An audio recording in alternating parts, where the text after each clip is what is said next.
Hello everyone, this is Shruti Devi and you are watching Shruti Inside Out. So today we will be talking about if someone overthinks much, है ना, तो क्या किया जाए.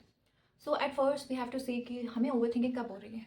जब हम अकेले हैं तब हम overthink कर रहे हैं या फिर किसी के साथ है फिर भी हमें वो overthink हो रहा है. हम सोच रहे हैं, हम उस इंसान के साथ तो है but at the back of the mind हमारा कुछ दूसरा ही चल रहा है ना. या फिर तब जब आप सोने जाते हो रात को, या यूँ कहो कि आप बेड पे जब होते हो तब ओवरथिंक करते हो. तो फर्स्टली तो ये देखो एंड जब तुम्हें ये चीज़ नोटिस में आ जाए कि हाँ this is the particular timing जब मुझे ज़्यादा ओवर थिंकिंग होती है, so do one thing first. When ever जब भी हो, जस्ट डू वन थिंग कि वो इमोशंस फील करो. बिकॉज इट्स वेरी इंपॉर्टेंट कि हम वो इमोशंस जो आना चाहता है बाहर उसको सप्रेस ना करें. Because it plays a very crucial part, है ना, कि हम अपना इमोशंस वेंट आउट करें. चाहे किसी भी तरीके से हो, चाहे रो के हो, चाहे लिख के हो, एनीथिंग, कुछ भी हो सकता है. जैसे मेरा है कि मैं रो लेती हूँ, मुझे रोना आता है, वॉट. तो ये चीज़ है, वेंट आउट करो उसको through writing, through reading, through anything. अगर कोई मेडिटेशन करता है तो उसके लिए तो और भी अच्छा है. It becomes very easy for that particular person कि वो कर सके, आगे बढ़ सके उस चीज़ को लेके. लेकिन हाँ, मैं क्या कर रही थी कि ओवर थिंकिंग, अगर आपको ज़्यादा ओवर थिंकिंग होता है तो सबसे पहला स्टेप ये है कि उस जो भी फील हो रहा है उसको फील करो, बस फील करो, कुछ नहीं करना उससे ज़्यादा. हाँ, लेकिन अगर ये चीज़ फील करने के बाद भी नहीं कम रही है then do one thing. You can go for a walk और talk to a friend, talk to our best friend. हाँ, लेकिन वो फ्रेंड ऐसा होना चाहिए जो आपको जज ना करे, है ना. बिकॉज हम जब अपने वल्नरेबल स्टेट में होते हैं तो हमें कौन चाहिए होता है, कोई एक ऐसा इंसान जो जिस मतलब हम वेंट आउट कर पाए, जिसके सामने सब कुछ निकाल पाए, हम हमारे अंदर का जितना भी वल्नरेबिलिटीज़ है सब हम निकाल पाए. हमें वैसा ही इंसान चाहिए होता है ना.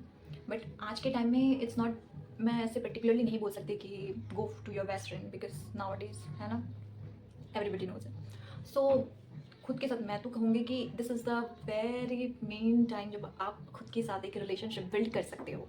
बिकॉज आप जब वल्नरेबल स्टेट में होते हो ना तो it becomes very easy to connect with your own self and it's very important. it will help you in the long run, है ना, कि हम कभी भी थर्ड सेकंड पर्सन पे डिपेंडेंट नहीं होंगे, हम खुद पे डिपेंडेंट होंगे. और हाँ, अगर स्ट्रेंथ की कमी है तो if you believe in God it's good, pretty good. If you don't believe in God then I recommend you a book. It is the secret. Literally I am telling you, अगर आपको ऐसा है, किसी किसी का ऐसा होता है कि भगवान पे बिलीव नहीं है, कहाँ है भगवान, दिखते तो नहीं है, ऐसे कहते हैं. But I suggest you to read this book. And भगवान पे अगर बिलीव नहीं है तो इट्स नॉट अबाउट गॉड और something, it's about universe, totally about universe.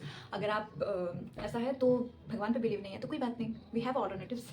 We can believe in we can believe in universe. हम यूनिवर्स पे believe कर सकते हैं. So see, it's not about कि इस पे नहीं तो इस पे, इट्स अबाउट कि ये दुनिया जो पूरा चल रहा है सिर्फ किस पे चल रहा है, होप पे, फेथ पे, बिलीफ पे.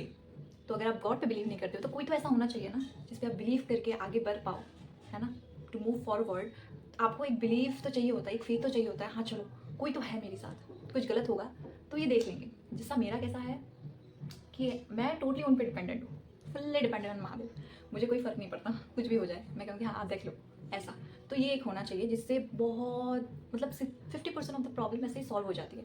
You don't need to do anything, it's just pray and have faith, that's it. So it becomes very easy.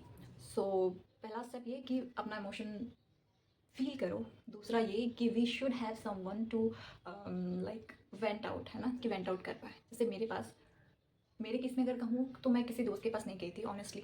ऐसा नहीं कि कोई अच्छे दोस्त नहीं है बहुत अच्छे दोस्त है, बट मुझे अच्छा नहीं लगता. I don't prefer to go in front of someone and cry, so I vent out in front of him. So obviously ये मेरा चॉइस है, वैसे ही आपके भी कुछ चॉइसेस होंगे, सो आप कर सकते हैं. सेकेंड एंड दूसरा ये कि आप खुद के साथ ज़्यादा टाइम स्पेंड करें. बिकॉज जैसे मैंने कहा ये बहुत वल्नरेबल स्टेज होता है जब आप ज़्यादा ओवर थिंकिंग कर रहे होते हो, आपके बारे में गंदा फील कर रहे होते हो. तो उस पॉइंट में आप ही एक ऐसे इंसान हो जो खुद को संभाल सकते हो, है ना. तो B with your self, go for a walk, make yourself a cup of coffee. It's just a small thing but it really matters in the long run, है ना. So do this. और अगर इससे भी अगर आप का कुछ काम नहीं बन रहा हो तो do one thing, just went it out on a paper, put it out. सब कुछ लिख दो, आपको क्लैरिटी मिलेगी अबाउट लाइफ. सो यही सब कुछ चीज़ें हैं, पॉइंटर्स है जो मैं समरी के हिसाब से मैं अभी आपको बोल देती हूँ. अगर आप एक ऐसे इंसान हैं जो ज़्यादा ओवर थिंक करते हैं तो हम क्या कर सकते हैं. तो आपको क्या करना है, सबसे पहले अपना इमोशंस को फील करना है. फील करने के बाद भी अगर वो चीज़ थोड़ा रिड्यूस नहीं हो रहा है, थोड़ा भी इफेक्ट नहीं कर रहा है, देन फाइंड समवन जो आपको समझे, जो आपके इमोशंस को समझे. फाइंड समवन जो आपको उस समय उस टाइम पे संभाल सके. If there is no one, just अपने उस वेलनरेबल स्टेज में vent out in front of God which will help you in the long run. Then third, अगर फिर भी if you are not feeling good, go for a walk, make yourself a cup of coffee, है ना, या फिर कुछ ऐसा करो, या फिर हेयर कट दे दो, या फिर कुछ भी जिससे आपको खुद को अच्छा लगे, है ना. आफ्टर दैट, इससे भी अगर काम नहीं बन पा रहा है, then most effective is write it out. Put it on paper, लिख दो. उससे बहुत सारी कन्फ्यूजन्स क्लियर होती हैं. बिलीव मी, मैंने ये चीज़ ट्राई किया है last year. It was quite a tough year, but I survived and I am really happy about it. I don't know how, but वो स्ट्रेंथ कहाँ से मिली ऑब्वियसली. तो I would highly suggest you to build a relationship with God, with yourself. It's really helpful. मैंने ये करके देख लिया है, इसलिए मैं आप लोगों को सजेस्ट कर रही हूँ. सो या इतना ही. सो मिलते हैं अगले वीडियो पे विच कुछ नया topic. Thank you, bye bye, thanks for watching.